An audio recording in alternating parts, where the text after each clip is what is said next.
Magandang umaga po, DJ Chacha, Manong Ted. Salamat sa pag-imbita. Yes, maraming salamat din po sir for being on the show. Diretso po tayo agad. Ano po ang reaksyon ninyo dito nga po sa bagong Philippine banknote natin kung saan wala na po yung mga imahe ng ating mga bayani? Opo, sabi nga po namin sa aming statement, no, it's like we are forgetting, all the sacrifices that were done by the fathers of this nation. Unang-una, ang perspective po talaga namin dito, initial reaction was that ano ba to? Is this another one of those history distortion or revisionism? Kasi we look at these things from a wider perspective kasi eh. Everything has started, 21st century, the first decade. There was an EDSA revolution video that is meant to discredit EDSA and the legacy of Ninoy and EDSA and the people's legacy.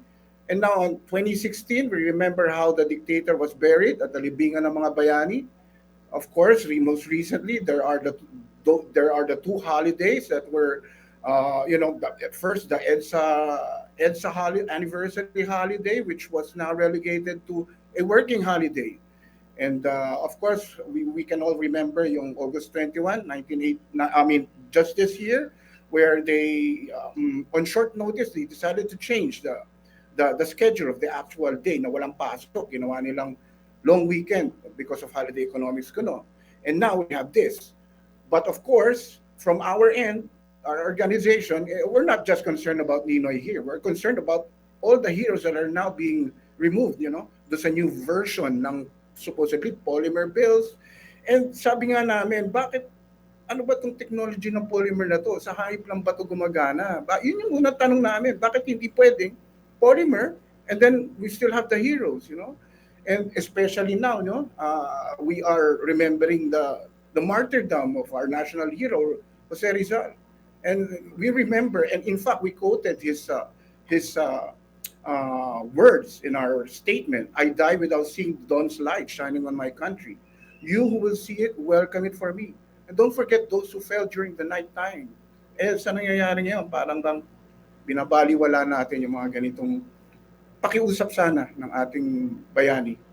Sir Volt, ang sinasabi ng BSP dito sa bagong disenyo nitong polymer banknote natin, hindi naman daw aalisin yung mga old bills natin na nandoon po yung pagmumukha nitong mga images nga ng mga bayani natin. Kumbaga, dagdag lamang ito. At sinasabi din nila, dito daw kasi sa bagong disenyo, yung biodiversity ng Pilipinas ang gusto nilang maipakita. Ano pong tugon nyo doon dito nga sa eksplanasyon ng Bangko Sentral? Like I said, there will always be justification. Ito mga bagay na ganito, tingnan natin yung wider perspective. Balikan natin yung mga previous na nangyari o ginagawa ng gobyerno.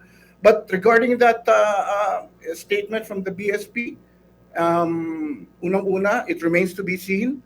Remember how in 2021, they decided to change 1,000 peso bill. Tinanggal yung ating tatlong bayani from World War II. Namely, Jose Santos, Vicente Lim, and Escoda. Now, sabi nila, ganun din yung justification nila at that time. But as of now, it remains, I don't think any of us have seen any Ferdinand Marcos signature on any of those 1,000 peso bill with the three heroes. Ang ibig sabihin lang po nun ay baka po hindi na po sila nagpiprint. So for how long na magsasabay po ito? Naiintindihan po namin ang kalagayan ng ating mga endangered species, no? At importante rin naman sa amin to bilang Pilipino. Ang tanong lang namin, hindi ba pwedeng pagsamahin yan or pagsabayin? Halimbawa, in the previous practice, di ba, may mga pera tayong lumalabas, andyan yung mga bayani, and then at the other side, dun, perhaps we can do yung ating endangered species printed there at the back of the bill. Yun yung mga tanong na hindi klaro sa amin. Why they have to do this? In fact, this is the first time in our history na nawawala ng mukha ang isang bagong version ng paper bill natin. The last time was during the Japanese occupation, which of course is understandable dahil alam naman natin ang gobyerno ng Hapon noon ayaw maalala ang mga bayani ng Pilipino.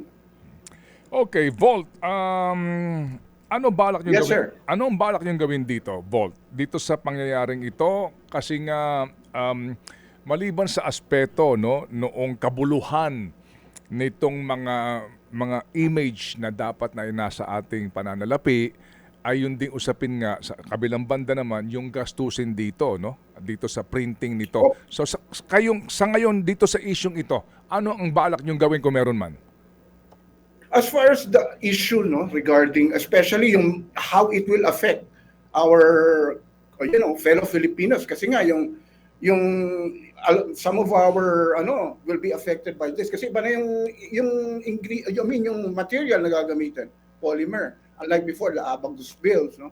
But we heard that the Senate is planning a Senate inquiry on this, and maybe even delve on some possible corruption, although we will probably leave that to the Senate to investigate first. Okay. But for now, yung regarding the issue sa aming organization, sa ATOM, we've been reaching out. We've been talking with some of the relatives of the heroes who have been removed, and there is a chance that we might actually do something for January, together, and we'll keep on announcing this in our ATOM FB page. Sige, Facebook page. Volt, I hope you don't mind, no, if I request Sige po. lang, kung maaari lang gawin nating Filipino para mas maintindihan ng mas nakararami. So, Sige po. nakikipag-usap na kayo ngayon sa pamilya Aquino tungkol sa isyong ito. Dito nga sa posibilidad na totally ay mawala na ang imahe ng dating Pangulong Cory at Senador Ninoy sa ating pananalapi. Yan ba ang sinasabi ninyo?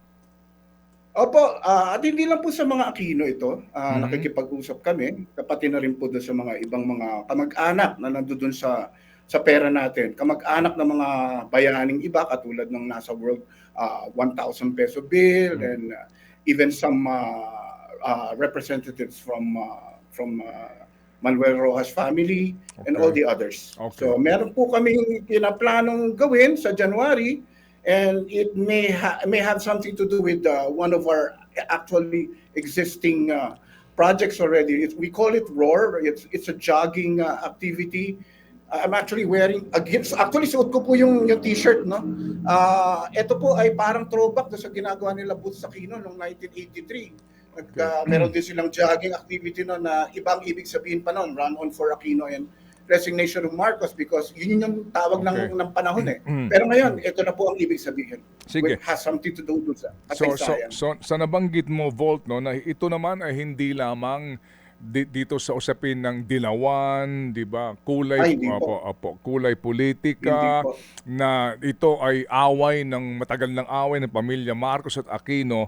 Basically, sige, ano ang pinaka-importanting aspeto dito sa inyong ipinaglalaban na ito? Hindi naman kayo kaninyo tumututol na magbago tayo ng disenyo, but basically naman, wag niyong alisin ang mga larawan at imahe ng ating mga bayani. When you say bayani, tinuturing ang bayani ng bayan, itong si dating kauna-unahang Pangulo ng Republika ng babae, and then yung kanyang ibinigay na imahe. Kaya nga umuso ang people power sa buong mundo nang mangyari po Opo. ito, di ba? At maging ito nga, no, yung image ni former Senator Ninoy Aquino. Ano ang pinaka dapat isipin dito ng ating mga kababayan para natin maitabi ang usaping politikal? Para sa amin po kasi, ito pong mga bayani na to, kasama na rin po si Senator Ninoy. No? Whatever, anuman ang naging accomplishment itong mga bayaning ito, kasama po tayo doon . Ang legacy po nila ay legacy ng bawat Pilipino. Parte po ito ng identity ng ating mga kababayan at kasama na rin po kami tayo. Hindi po kumpleto ang isang bayan kapag hindi alam o nakakalimutan ito ng mga citizens dito kung ano man ang pinanggalingan ng ating lahi. Pag tiningnan po natin yung mga bayani naka-print ngayon sa current na bills natin, para po bang mini history ito mula panahon ng Kastila, panahon ng Hapon, panahon ng Amerikano, at even panahon ng martial law dictatorship. Represented po yan, lahat ng mga bayaning lumaban ng panahon na yan. At kung ano man po ang nagawa nila, nagawa rin po natin yan bilang Pilipino. Sabi niya nga po kanina, Manong Ted, di ba, yung EDSA Revolution, nung ito po yung nangyari sa atin, sa bansa natin, karangalan natin yun . Karangalan natin yun.